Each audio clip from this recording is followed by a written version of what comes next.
কুষ্টিয়া ৪ আসনে আওয়ামী লীগের সাবেক সংসদ সদস্য ও যুবলীগের প্রেসিডিয়াম সদস্য ব্যারিস্টার সেলিম আলতাফ জজকে গ্রেপ্তার দেখিয়ে কুষ্টিয়া কারাগারে পাঠানো হয়েছে।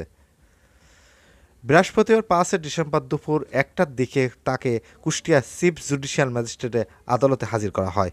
জানা যায়, কুষ্টিয়া কুমারখালী থানায় পৃথক দায়ের হওয়া আন্দোলনকারী ছাত্র জনতার উপর হামলা করে হত্যা চেষ্টার মামলায় তাকে গ্রেপ্তার দেখিয়ে আদালতে হাজির করা হয়। এ সময় বিচারক তাকে কারাগারে পাঠানোর নির্দেশ দেন।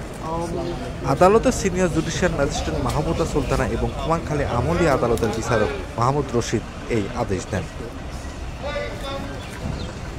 আমরা এখন অবস্থান করছি কুষ্টিয়া চিফ জুডিশিয়াল ম্যাজিস্ট্রেট হসপিটালে।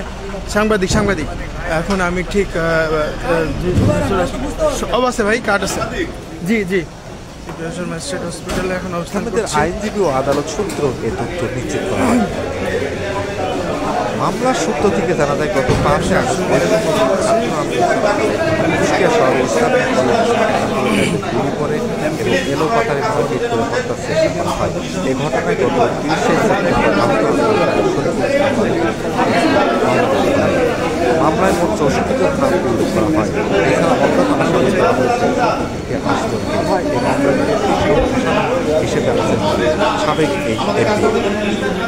এর আগে ঢাকা মোহাম্মদপুরে অটোরিকশা চালক মোহাম্মদ রনিকে গুলি করে হত্যার মামলায় তাকে রাজধানীর লালমাটিয়া এলাকা থেকে গ্রেপ্তার করে আদালতে নিয়ে যাওয়া হচ্ছে। মামলাতে